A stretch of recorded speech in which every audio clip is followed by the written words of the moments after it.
आप सभी का स्वागत है आपके अपने YouTube चैनल पर।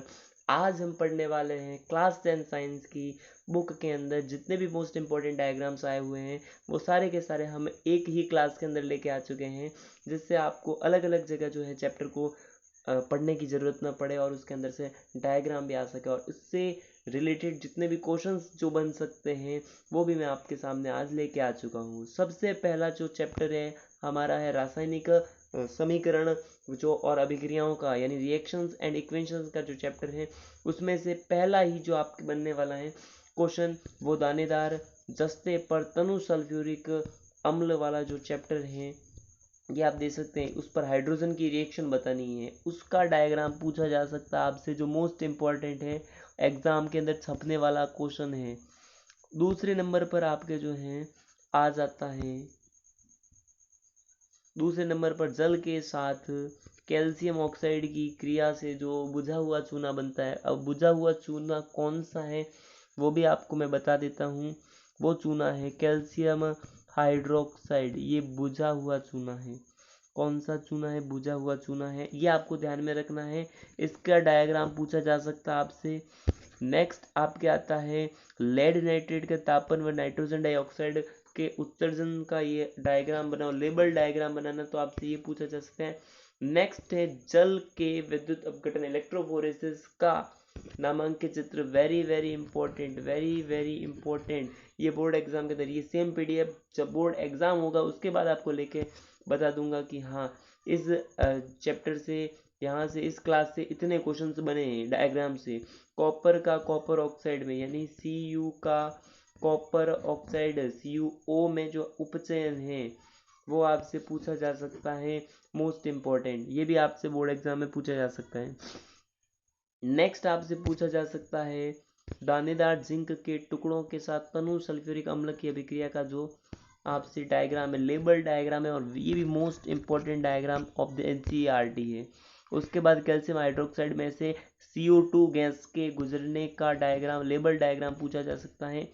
आप चाहे तो इसका स्क्रीनशॉट ले सकते हैं, ये मोस्ट इंपॉर्टेंट डायग्राम है।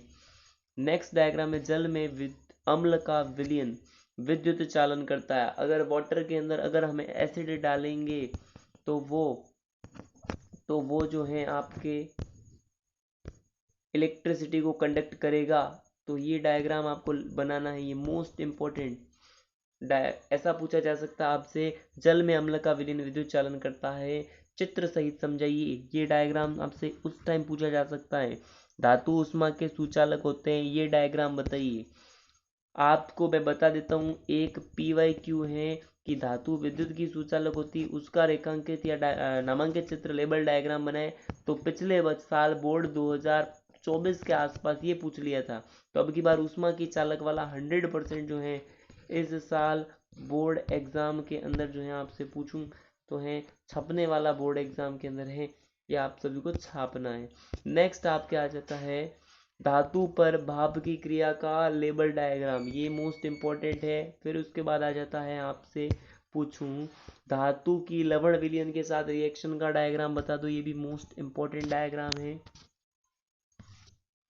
उसके बाद आपके मोस्ट इंपॉर्टेंट डायग्राम है तांबे का विद्युत अपघटनी परिष्करण का नामांकित चित्र बनाइए, वेरी वेरी इंपॉर्टेंट। ये भी बोर्ड 2025 के अंदर छपने वाला क्वेश्चन है 100%। उसके बाद मिथेन का इलेक्ट्रॉन बिंदु संरचना, electron dot structure of methane, ये आपसे पूछी जा सकती हैं, वेरी वेरी इंपॉर्टेंट है। उसके बाद आपसे मेथेन छोड़ के एथेन की पूछ सकते हैं, फिर एथीन की भी आपसे पूछी जा सकती है। नेक्स्ट आपके डायग्राम है एस्टर के निर्माण का डायग्राम। एस्टर निर्माण को आप डायग्राम से समझा सकते हैं, तो वो आपसे क्वेश्चन ऐसे पूछ सकता है।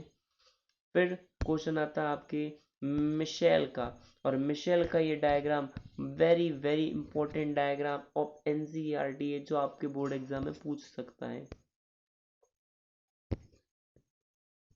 उसके बाद आपको प्रायर फिल्म एक पत्ती की अनुप्रस्थ काट का जो है डायग्राम पूछा जा सकता है, ये वो पत्ती है जिसका डायग्राम भी बता रखा है। अमीबा में पोषण को आप समझाइए स्ट्रक्चर, आपको लगभग 15 मिनट के अंदर जो है पूरे के पूरे क्लास 10th के जो है डायग्राम्स में बताने वाला हूँ। मानव पाचन तंत्र, ह्यूमन डाइजेस्टिव सिस्टम का आपसे पूछा जा सकता है, और ये very very important diagram of NCERT है। उसके बाद श्वसन तंत्र का जो है वो डायग्राम आपके पूछूं तो आ जाता है, जो भी most important diagram of NCERT. Heart का जो है काट का चित्र बनाना है, वो वेरी वेरी इंपॉर्टेंट। ये 3 हैट्रिक हो गई है यहाँ पर मोस्ट इंपॉर्टेंट क्वेश्चंस की। उसके बाद ऑक्सीजन गैसों का आदान प्रदान परिवहन का जो है वो डायग्राम बनाना है। फिर एक्सक्रीटरी सिस्टम उत्सर्जन तंत्र का डायग्राम है। नेक्स्ट आपके वृक्काणु जिसे नेफ्रॉन कहा जाता है, जिसे नेफ्रॉन कहा जाता है, उसका आपको डायग्राम बनाना, लेबल्ड, सारे डायग्राम लेबल्ड है। ये यहाँ पर ए ही लिखा हुआ है, ये आपके कौन सा है, ये आपसे पूछूं छापना आप सभी को पूछूं, ये आपके न्यूरॉन है। न्यूरॉन जिसे तंत्रिक कोशिका कहते हैं, और ये जो है ये जो आपको दे रखा है ये मानव शरीर की नहीं अपितु सबसे लंबी जो सेल है, सबसे लंबी कोशिका भी जो है वो तंत्रिका कोशिका है। इसके अंदर न्यूरॉन ये ध्रुमाक्षय होता है जहाँ पर आवेगों का संचरण होता है। केंद्रक इसके अंदर न्यूक्लियस पाया जाता है। इसके अंदर तंत्रिकाक्ष, इसके अंदर 2 सिरे होते हैं, एक्सोन और इंट्रॉन सिरे होते हैं, वो आप थ्योरी क्लास में पढ़ेंगे। अमीबा में होता है द्विखंडन।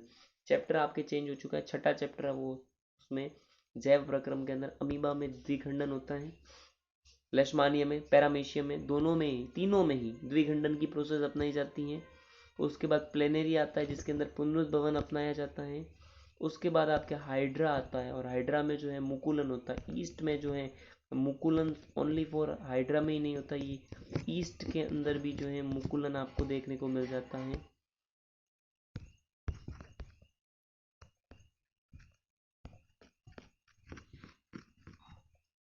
फिर आपसे मैं पूछूं तो पुष्प का अनुदैर्ध्य, तो ये कार्ड का डायग्राम बनाना है, जो most important diagram of NCERT है, वेरी वेरी इंपॉर्टेंट छपने वाला। नेक्स्ट है वर्तिकाग्र पर परागकणों के अंकुरण का डायग्राम। ये reproductive system, male reproductive system का डायग्राम आपसे पूछा जा सकता है।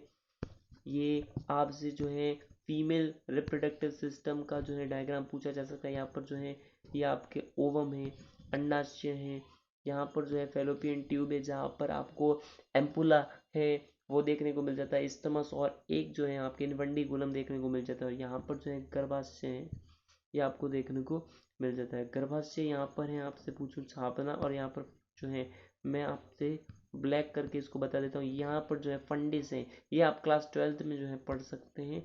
चैप्टर नंबर 9 आ चुका। अवतल दर्पण उत्तल दर्पण को नामांकित समझाइए, तो ये आपसे best in the best question जो है आपके 10th क्लास के अंदर रहेगा। कार्तिक चिन्ह परिपाटी से जो आपको क्वेश्चन पूछा जा सकता है, ये आपको छापना है। फिर आपको ह्यूमन आई का पूछा जा सकता है, जो very very important diagram of NCERT है, ये आपसे जो है पूछा जा सकता है। उसके बाद आपसे पूछूं तो आप कांच के प्रिज्म, प्रिज्म का डायग्राम पूछा जा सकता है। आपसे वायुमंडलीय सूर्योदय और सूर्यास्त का पूछा जा सकता है, जो अपवर्तन का उदाहरण है, ये भी आपसे पूछो, छापना आप सभी को।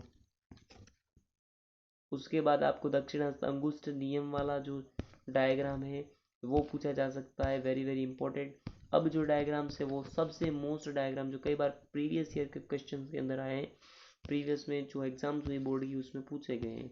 धारावाही वृत्त कुंडली द्वारा चुंबकीय क्षेत्र, ये डायग्राम्स पूछा जा सकता है।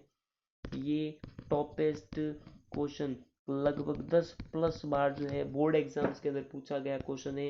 इस चैप्टर को और इस पूरे क्वेश्चन को आप रट लो, एक नंबर जो है आपके यहाँ पर 100% बोर्ड एग्जाम में आएगा। किसी विद्युत धारावाही परिनालिका का डायग्राम आएगा, यहाँ पर फ्लेमिंग का वामस्त नियम वाला आएगा, और एक 14वां चैप्टर जो आपके हैं, 14 चैप्टर लास्ट चैप्टर है, वो पर्यावरण इकोसिस्टम वाला चैप्टर, उसमें आपके पोषी स्तर के बारे में जो है ये आपसे पूछा जाएगा। पोषी स्तर के बारे में आपसे पूछूं तो आपने पूछा जाए ला। पोषी स्तर सबसे पहले उत्पादक आएंगे, उसके बाद प्राथमिक उपभोक्ता, फिर द्वितीयक जिसमें जिसमें होते हैं मांसाहारी, और उसके ऊपर शीर्ष उपभोक्ता होते हैं, वो आपसे पूछे जा सकते हैं।